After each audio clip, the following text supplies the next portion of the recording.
शिवलिंग क्या है? जानिए शिवलिंग के बारे में 12 चीजें। शिवलिंग एक ऊर्जा का स्वरूप है जिसमें एक या एक से ज्यादा चक्र मौजूद होते हैं। ज्यादातर ज्योतिर्लिंग में एक या दो चक्र प्रतिष्ठित हैं।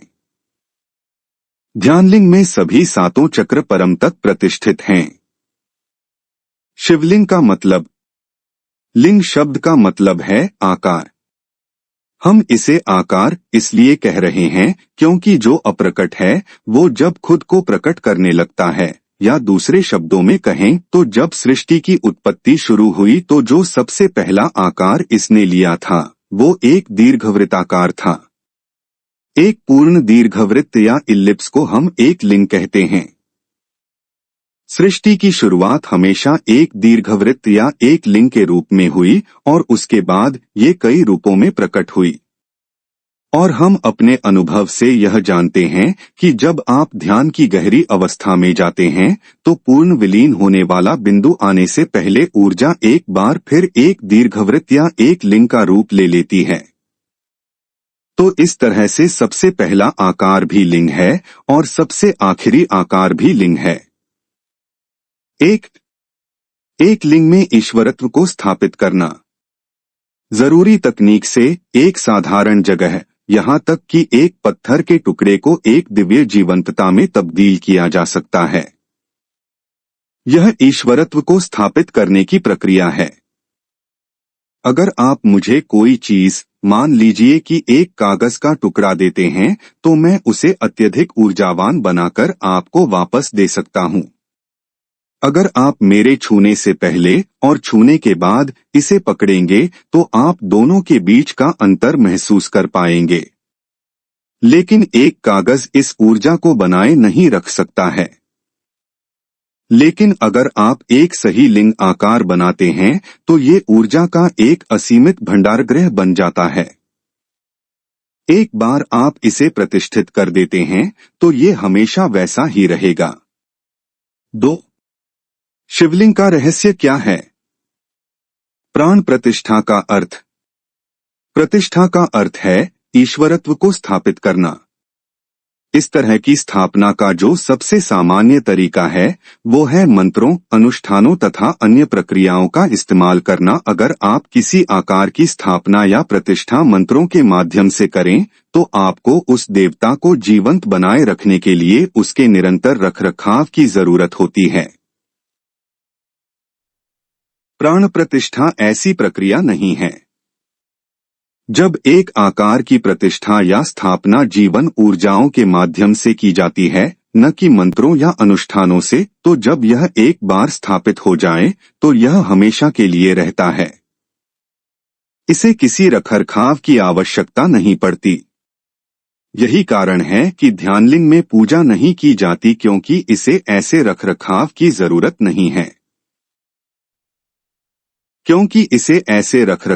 जरूरत नहीं है। इसे प्राण प्रतिष्ठा द्वारा स्थापित किया गया है और यह हमेशा ऐसा ही रहेगा। यहाँ तक कि अगर आप लिंग का पत्थर वाला हिस्सा हटा दें, यह फिर भी वैसा ही रहेगा। अगर पूरी दुनिया का अंत भी हो जाए तब भी यह वैसा ही रहेगा। 3. लिंग की रचना एक आत्मपरक सब्जेक्टिव या भीतरी विज्ञान। लिंग को बनाने का विज्ञान एक अनुभव से जन्मा विज्ञान है जो हजारों सालों से यहाँ मौजूद है। परंतु पिछले 800 या 900 सालों में, खास तौर पर जब भारत में भक्ति आंदोलन की लहर फैली, तो मंदिर निर्माण का विज्ञान खो गया। एक भक्त के लिए अपनी भावनाओं से अधिक महत्वपूर्ण कुछ नहीं होता। उसका रास्ता भावनाओं का है। यह उसकी भावनाओं की ही ताकत होती है जिसके दम पर वह सब कुछ करता है। तो उन्होंने विज्ञान को किनारे रख दिया और मनचाहे तरीके से मंदिर बनाने लगे। आप जानते हैं, यह एक प्रेम संबंध होता है। एक भक्त जो चाहे कर सकता है। उसके लिए सब जायज है, क्योंकि उसके पास एक ही चीज है और वह है अपनी भावनाओं की ताकत। इसी वजह से लिंग बनाने का विज्ञान खत्म होने लगा, वरना यह एक बहुत गहन विज्ञान था। यह एक आत्मपरक विज्ञान या सब्जेक्टिव साइंस है और इसे कभी लिखा नहीं गया, क्योंकि लिखने से इसके गलत समझे जाने की पूरी संभावना थी। इस तरह से बिना किसी विज्ञान की जानकारी के अनेक लिंगों की स्थापना की गई। 4. शिवलिंग की उत्पत्ति कैसे हुई? चक्रों को दर्शाते हैं लिंग।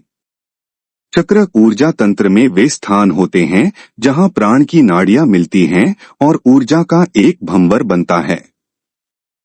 वैसे तो शरीर में 114 चक्र होते हैं, लेकिन आमतौर पर जब हम चक्रों की बात करते हैं तो हम 7 महत्वपूर्ण चक्रों की ही बात करते हैं, जो कि जीवन के 7 आयामों को दर्शाते हैं।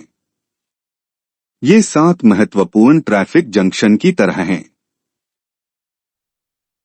इस समय भारत में अधिकतर लिंगों में केवल 1 या 2 चक्र ही स्थापित है। ईशा योग केंद्र में मौजूद ध्यानलिंग की खासियत ये है कि इसमें 7 चक्रों को अपने चरम तक ऊर्जावान बनाकर स्थापित किया गया है। यह ऊर्जा की सबसे उच्चतम संभव अभिव्यक्ति है। ये इस तरह से है कि अगर आप ऊर्जा को लेते हैं और उसे उसकी तीव्रता की चरम सीमा तक ले जाते हैं, तो केवल एक निश्चित सीमा तक ये एक आकार को धारण कर सकती है, उसके बाद ये आकार छोड़ देती है। जब ये अपना आकार छोड़ देती है तो लोग इसे अनुभव नहीं कर पाते। ऊर्जा को उस बिंदु तक धकेलना कि जिसके बाद वो आकार छोड़ दे और ठीक तभी उसे एक निश्चित रूप दे देना, इस तरह से ध्यानलिंग की स्थापना प्रतिष्ठा की गई है। 5. पंचभूतों की साधना। योग की सबसे बुनियादी साधना है भूत शुद्धि। पंचभूत प्रकृति के 5 तत्व हैं। अगर आप खुद को देखें तो आपका शरीर 5 तत्वों का बना हुआ है। ये हैं पृथ्वी, जल, अग्नि, वायु व आकाश। ये आपस में एक खास तरीके से मिलकर भौतिक शरीर के रूप में प्रकट होते हैं। आध्यात्मिक प्रक्रिया भौतिक प्रकृति और इन 5 तत्वों से परे जाने की प्रक्रिया है। इन तत्वों की उन सभी चीजों पर बहुत ही मजबूत पकड़ है जिन्हें आप अनुभव करते हैं। इनसे परे जाने के लिए योग का एक बुनियादी अभ्यास है, जिसे भूत शुद्धि कहते हैं। हर एक तत्व के लिए एक खास तरह का अभ्यास है, जिसे आप कर सकते हैं और उस तत्व के मुक्त हो सकते हैं। दक्षिण भारत में 5 भव्य मंदिरों की रचना की गई थी। हर एक मंदिर में एक लिंग स्थापित किया गया था, जो पंचतत्वों में से एक तत्व को दर्शाता है। अगर आप जल तत्व के लिए साधना करना चाहते हैं तो आप तिरुवनीक्वल जाएं। आकाश तत्व के लिए आप चिदम्बरम जाएं। वायु तत्व के लिए कालाहस्ती, पृथ्वी तत्व के लिए कांचीपुरम और अग्नि तत्व की साधना करने के लिए आप थिरुवन्नामलई जा सकते हैं। ये मंदिर पूजा के लिए नहीं, साधना के लिए बनाए गए थे। 6. शिवलिंग कितने हैं? 12 शिवलिंग। भारतीय संस्कृति इस धरती की उन गिनी चुनी संस्कृतियों में से एक है, जिसमें हजारों बरसों से लोगों ने केवल मानव जाति के परम कल्याण पर ही ध्यान दिया है। जिस पल आपने भारत में जन्म लिया, आपकी जिंदगी का मतलब आपका कारोबार नहीं था, आपकी पत्नी या आपका परिवार नहीं था। जिंदगी का हर पहलू आपकी मुक्ति के बारे में ही था। पूरा का पूरा समाज इसी तरह बना हुआ था। इस सिलसिले में हमारी संस्कृति में कई शक्तिशाली साधन बनाए गए हैं। ज्योतिर्लिंग इसी दिशा में एक बहुत शक्तिशाली साधन के रूप में स्थापित किए गए थे। इन आकृतियों की मौजूदगी में होने से एक शक्तिशाली अनुभूति होती है। ज्योतिर्लिंगों में जबरदस्त शक्ति होती है, क्योंकि उन्हें एक खास तरीके से बनाया गया है। इन्हें बनाने में न केवल मानव क्षमताओं का बल्कि प्राकृतिक शक्तियों का भी उपयोग किया गया। पूरी दुनिया में सिर्फ 12 ज्योतिर्लिंग हैं। भूगोल और खगोल शास्त्र की नजर से वे महत्वपूर्ण स्थानों पर स्थित हैं। इन स्थानों पर एक तरह की शक्ति है। काफी समय पहले कुछ खास तरह की समझ रखने वाले लोगों ने इन स्थानों को बारीकी से जांचा और खगोलीय गतिविधि के आधार पर इन जगहों का चुनाव किया था। कुछ ज्योतिर्लिंग अब जीवंत नहीं हैं, लेकिन उनमें से कई अब भी बहुत शक्तिशाली यंत्र की तरह है। 7. ध्यानलिंग। जो लोग कभी ध्यान के अनुभव से नहीं गुजरे हैं, वे भी जब ध्यानलिंग मंडल में कुछ मिनट तक मौन होकर बैठते हैं तो वे ध्यान की गहरी अवस्था का अनुभव करते हैं। सद्गुरु। संस्कृत में ध्यान का अर्थ है मेडिटेशन और लिंग का अर्थ है आकार। सद्गुरु ने अपनी प्राण ऊर्जाओं का प्रयोग करके प्राण प्रतिष्ठा नामक एक दिव्य प्रक्रिया द्वारा लिंग को उसके चरम पर स्थापित किया है। इस प्रक्रिया में सभी 7 चक्रों, शरीर में ऊर्जा के महत्वपूर्ण केंद्र को उनके चरम तक ऊर्जावान बनाकर स्थापित किया गया है, जिससे ध्यानलिंग ज्यादा विकसित प्राणी के ऊर्जा शरीर के जैसा बन गया है। इस ध्यान गर्भगृह में किसी भी तरह की पूजा या प्रार्थना करना जरूरी नहीं है और यहाँ सभी धर्मों को एक ही स्रोत से प्रकट हुए अलग अलग रूप माना जाता है। 8. महाकाल परम मुक्ति के दाता। शिव का शाब्दिक अर्थ है वो जो नहीं है या कुछ नहीं। इन 2 शब्दों कुछ और नहीं को अलग करने वाला हाइफन का चिन्ह जरूरी है। पूरा अस्तित्व एक विशाल शून्यता खालीपन की गोद में ही घटित हुआ है। परमाणु और पूरे ब्रह्मांड का 99% से ज्यादा हिस्सा खाली है। एक शब्द काल, समय और स्पेस दोनों के लिए इस्तेमाल किया जाता है और शिव का एक रूप काल भैरव भी है। काल भैरव अंधकार की एक दिव्य स्थिति है, लेकिन जब वो एकदम स्थिर हो जाते हैं तब महाकाल का रूप ले लेते हैं। महाकाल समय का परम स्वरूप है। उज्जैन का महाकाल मंदिर एक जबरदस्त प्राण प्रतिष्ठित स्थान है। यह शक्तिशाली अभिव्यक्ति यकीनन कमजोर दिल वालों के है। यह जबरदस्त शक्ति वाला स्थान उन सभी लोगों के लिए उपलब्ध है जो पूर्ण रूप से विसर्जित हो जाना चाहते हैं। जैसा कि हमें मालूम है, परम विसर्जन का मतलब है समय का नाश हो जाना। विश्व के किसी भी हिस्से में आध्यात्मिक प्रक्रिया का मतलब हमेशा भौतिकता से परे जाना ही रहा है, क्योंकि भौतिक चीजें चक्रों के अधीन हैं। इसलिए काल भैरव को अज्ञानता का नाश करने वाले के रूप में देखा जाता है, वे जो जीवन और मृत्यु, होने और न होने के बाध्यकारी चक्र को तोड़ देते हैं। 9. संसार के अन्य स्थानों पर लिंग। ऐसा कोई आत्मज्ञानी नहीं है जिसने शिव के असीम आयाम या भौतिक प्रकृति से परे होने के बारे में बात न की हो। अंतर बस इतना है कि उन्होंने शायद अपने धर्म के संकेतों तथा भाषा का प्रयोग करके इसे अभिव्यक्त किया होगा। हालांकि पिछले 1500 सालों में दुनिया भर में धर्म का बहुत आक्रामक तरीके से प्रसार होने की वजह से अतीत की ज्यादातर महान संस्कृतियां जैसे प्राचीन मेसोपोटामिया की सभ्यता, मध्य एशियाई सभ्यताएं और उत्तरी अफ्रीकी सभ्यताएं गायब हो चुकी हैं। इसलिए ये अब बहुत ज्यादा दिखाई नहीं देती, लेकिन अगर आप इतिहास में गहराई से देखें तो ये हर जगह मौजूद थी। तो कहीं न कहीं आध्यात्मिक विज्ञान हर संस्कृति में मौजूद हुआ करता था। लेकिन पिछले 1500 सालों में विश्व के अन्य हिस्सों में एक बड़े स्तर पर इनका पतन हुआ है। 10. अलग अलग तरह से बनते हैं लिंग। वो लिंग जो प्राकृतिक तरीके से बने हैं उन्हें स्वयं निर्मित या स्वयंभू लिंग कहते हैं। जम्मू के उत्तरी क्षेत्र में अमरनाथ में एक गुफा है। इस गुफा के अंदर हर साल बर्फ का एक शिवलिंग बनता है। यह लिंग प्राकृतिक तरीके से स्टैलेग्माइट से बनता है जो कि गुफा की छत से टपकता रहता है। यह देखना एकदम अद्भुत है कि गुफा के ऊपरी हिस्से से पानी की छोटी छोटी बूंदें गिर रही होती हैं और नीचे गिरते ही बर्फ बन जाती हैं।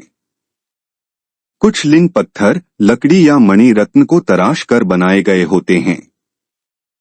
जबकि दूसरे लिंग मिट्टी, बालू या किसी धातु से गढ़े होते हैं। ये प्रतिष्ठित लिंग होते हैं। कई लिंग धातु की एक परत से ढके होते हैं और उन्हें एक चेहरे की आकृति भी दी जाती है ताकि भक्त उनसे ज्यादा बेहतर तरीके से जुड़ सकें। इन्हें मुखलिंग कहते हैं। कुछ लिंग में तो शिव की पूरी छवि सतह पर तराशी हुई होती है। लिंग पौरुष और स्त्रैण ऊर्जा के मिलन को दर्शाते हैं। लिंग का आधार स्त्रैण को सूचित करता है, जिसे गौरीपीठम या आबुदय्यार कहते हैं। लिंग और उसका आधार दोनों मिलकर शिव और शक्ति के मिलन को दर्शाते हैं, जो कि पौरुष और स्त्रैण ऊर्जा के सूचक हैं। 11 लिंग एक गुरु की अभिव्यक्ति। योग विज्ञान ऊर्जा की जिन विभिन्न स्थितियों पर काम करता है, वो 5 इंद्रियों के दायरे से भीतर नहीं है। इन भीतरी स्थितियों का अनुभव करने के लिए एक गुरु के मार्गदर्शन की जरूरत पड़ती है। कई संबंध मानसिक, भावनात्मक और शारीरिक जुड़ाव पर निर्भर करते हैं, लेकिन गुरु शिष्य संबंध कुछ अलग है क्योंकि यह ऊर्जा पर निर्भर करता है। आधुनिक विज्ञान ने 5 इंद्रियों पर पूरी तरह से निर्भर होने के कारण अनुसंधान या खोज में अनुभवजन्य या तार्किक दृष्टिकोण को ज्यादा महत्व दिया है और खुद को मानव मन की साधारण शक्तियों पर सीमित कर दिया है।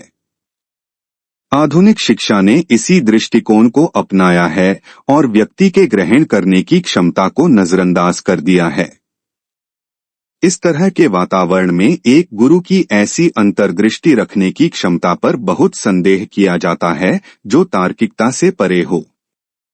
फिर भी पूरे इतिहास में यह देखा गया है कि जिज्ञासु सहज रूप से एक गुरु की तरफ खींचते हैं। आध्यात्मिक मार्गदर्शन की इच्छा को पूरा करने के लिए कुछ दूरदर्शी गुरुओं ने ऐसे ऊर्जा स्थानों का निर्माण किया है जो एक गुरु की उपस्थिति और उसकी ऊर्जा जैसा ही हैं। ध्यानलिंग एक गुरु की परम अभिव्यक्ति है। यह यौगिक विज्ञान का प्रतिष्ठित सार है जो भीतरी ऊर्जा को उसके चरम पर अभिव्यक्त करता है। 12 शिवलिंग एक ब्रह्मांडीय स्तंभ के रूप में। ऐसा कहा जाता है कि एक बार ब्रह्मा और विष्णु के सामने एक विशाल अग्नि स्तंभ अवतरित हुआ। तेज रोशनी के इस अनंत स्तंभ से की ध्वनि उत्पन्न हो रही थी। वो मंत्रमुग्ध हो गए और उन्होंने इसका पता लगाने का फैसला किया।